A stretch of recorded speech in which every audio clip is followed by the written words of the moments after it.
Hello, my dear students. Today we will present the third topic in our course, Incoterms 2020. First, what do we mean by Incoterms? Incoterms stand for International Commercial Terms. IN from the word international, CO from the word commercial, and the word terms. The Incoterms formulated by the International Chamber of Commerce, ICC, International Chamber of Commerce, in the year 1936. Each Incoterm abbreviated into 3 letters in English, and every 10 years there is updating for Incoterms started from the year 1990. From the year 1990, every 10 years there is updating for Incoterms. We can define Incoterms as the legal contracts or rules to manage the relationship between importer and exporter, the same to manage the relationship between buyer and seller. So, Incoterms are set of standard guidelines that parties in different countries and regions use for structuring the logistics elements of selling and buying goods to manage the relationship between buyer and seller, between importer and exporter. Next, Incoterms relevant to the following points, or provide the dealers with the following points. Number 1, to determine exactly when and where the delivery point for the product which exported by exporter to the importer. Where is the delivery point between importer and exporter? The second, according to Incoterms, we talk about clear obligations for importer and clear obligations the same for exporter. So, to provide a clear universal set of standards for multi-culture, multi-legal, very practical and based on business practices. The last, we talk about clear standards, no misunderstanding from any parts in the international trade. So, exporter and importer had the obligation, or exporter or the importer had the obligation, is in this case we talk about clear obligations for importer and exporter. So, 3 points Incoterms provide us. Number 1, where is the delivery point? What are the main obligations for importer and exporter? What are the standards and rules? We talk about clear and misunderstand. There is no misunderstanding between the parts in Incoterms. Mainly, how many Incoterms in the last edition this year, Incoterms 2020? We talk about 11 contracts. 11 contracts are the Incoterms 2020. The first contract, as we mentioned before, abbreviated into 3 letters. So the first contract, EXW, abbreviation for or stand for EX work. This contract relevant or applied for all modes of transport. All modes of transport. Generally, when we talk about modes of transport, 3 modes, in minimum cases, 3 modes of transport: air transport and sea transport and road transport. In addition, some modern modes like multimodal transport, but only we focus on our topic Incoterms in 3 modes of transport, mainly sea transport, air transport, and road transport. What about the logistics costs or the costs to import or export any product. To import or export any product, on average, we talk about 13 items of cost. 13 items of cost. It started with warehouse storage and labor cost, export packaging cost, loading charge, inland haulage from warehouse to the last point or the last item, inland haulage to destination. When we talk about the word haulage, haulage equal transportation by route, transportation for products by route. So, in case of EXW, the service or the logistics costs or the items of cost sequence, we start with the warehouse and export packaging, number 3 loading, number 4 inland and terminal, and so on. So according to EXW, exporter will pay 2 items, which are warehouse, storage and labor plus export packaging. What about the rest of costs? The rest of costs from loading charges to inland haulage to destination paid by importer. The next contract, contract number 2, FCA. FCA abbreviation or stands for free carrier. FCA relevant or applied all modes of transport. We can use FCA in case of air transport and sea transport and road transport. What about costs? Exporter, according to FCA, exporter will pay 3 items out of 13, started from warehouse plus packaging, export packaging, plus loading charges. What about importer? Importer will pay costs from inland haulage to the inland haulage. But the first inland haulage from warehouse, in this item of cost, was still in the exporter's country. But what about the last item? Inland haulage to destination, we moved and reached now to the importer's country. Contract number 3, FAS. FAS, free alongside ship. This is relevant or applied for sea transport only. In case of FAS, relevant or applied in sea transport only. Costs for exporter. Exporter will pay costs. How many costs? 6 costs or 6 items of costs, started from warehouse, storage and labor to the forward charges. What about importer? Importer will pay loading on vessel, from loading on vessel item to the inland haulage to destination. The next contract, FOB, free on board. This contract or this Incoterm relevant or applied in case of sea transport only. Mainly, how many contracts relevant for sea transport? 4 contracts out of 11. 4 contracts out of 11 relevant for sea transport only, and 7 contracts or 7 Incoterms relevant for all modes of transport. According to FOB, exporter will pay costs from warehouse, storage and labor to the loading on vessel, but importer will pay ocean or air freight to the inland haulage to destination.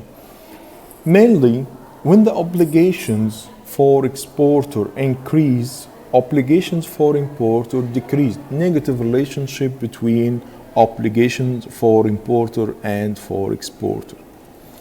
The next contract, CFR, cost and freight. Yes, it's the same. This contract relevant for sea transport, but exporter will pay items from warehouse to the ocean freight, and importer will pay the costs from insurance to the inland haulage to destination. The next contract, CIF, cost, insurance, and freight. Yes, this contract relevant and applied in case of sea transport. What about items paid by exporter? Exporter will pay costs from warehouse storage and labor to the cost of insurance. What about importer? Importer will pay from charges upon arrival to the inland haulage to destination. CPT, carriage paid to. Carriage paid to. Yes, this contract relevant for all modes of transport, air, by road, and sea transport. What about exporter? Exporter obligations are started from warehouse storage and labor to the ocean freight, but importer will pay from insurance to the inland haulage to destination.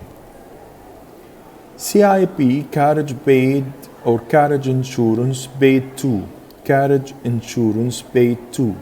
This contract the same, relevant for all modes of transport, but what about exporter obligations? Exporter obligations started from the warehouse storage and labor to insurance item, but what about importer? Importer will pay costs start from charges to the inland haulage to destination. DAP, delivered at name placed. This contract relevant for all modes, but exporter will pay costs from warehouse to the charges, and the importer will pay from unloading charges to the inland haulage. So importer will pay 3 items out of 11 against how many items for exporter? Exporter will pay 8 items out of 11 or out of 13 costs. In this case, how many items for importer? 3. 3 out of 13. 3 out of 13. What about items paid by exporter? We talk about how many? 10 items out of 13. 10 items paid by exporter against 3 items paid by importer. DPU, delivered at named place unloaded. Delivered at named place unloaded. The same. This contract relevant and applied for all modes of transport. How many items paid by exporter? Exporter will pay 11 items of costs or 11 obligations started from warehouse storage and labor to unloading charges. Importer will pay only duty, taxes, custom clearance, and the inland haulage to destination. Contract number 11, this is the last contract, DDP, delivered, duty paid. This contract relevant for all modes of transport. What about items paid by exporter? Exporter will pay 12 items out of 13, so importer will pay only 1 item and the obligation for importer only unloading charges. Mainly, we recommend DDP contract for importer. To minimize costs, we recommend the DDP contract for importer to minimize cost. On the other hand, we not recommend this contract for exporter because the costs paid by exporter greater than the costs paid by importer. But on the other hand, what about the contract or Incoterm we can recommend for exporter? We recommend for exporter only the first contract EXW. Why EXW? Because according to EXW, exporter only will pay 2 items of costs: warehouse storage and labor and export packaging. out of factory, all costs out of factory of the producer or exporter will be paid by the importer from outside the factory to reach to the inland haulage to destination. So EXW Incoterm, we recommend this Incoterm for exporter and not recommended for importer. But how we can use Incoterms in our negotiation process? For example, suppose you are exporter and you accept to export the deal or the product with the lower price. Yes, okay, I accept. In negotiation process, we can use Incoterms as the instruments or tools to encourage my situation in our negotiation process. Because suppose in our case, I'm exporter and I accepted to export a lower price for my product, but at the same time I will accept to deal or apply with EXW. Yes, I'm exporter, I accept lower price, but on the other hand I will accept to apply the EXW contract, because in case of EXW our costs or my costs as the exporter lower than any contract. Second case, suppose I'm an importer and I accept to purchase products from exporter with a higher price. In this case, okay, maybe I accept the high price for this product, but at the same case we will apply DDP contract. Why DDP contract? Because I'm importer, I accept high price for products, but at the same time the exporter will pay the logistics costs from the warehouse to the inland haulage, except my obligation related to unloading charge. The last, we can summarize Incoterms on only one slide. Yes, from the left side, talk about EXW, FCA to DDP, abbreviation. On the top, seller point, again, buyer point. So this is the first carrier. We use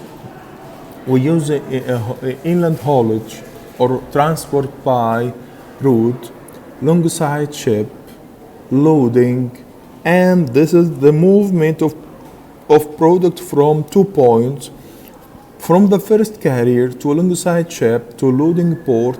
We still at the exporter's country. This is the transportation process, and destination port, we started from this point, destination port at the importer's country, and alongside ship and vessel, and to reach it to the buyer. So this point, country A, export product, this is process of transportation, and this is country B. So I hope you enjoyed with our topic today, and see you in the next lecture. Goodbye, my dear students.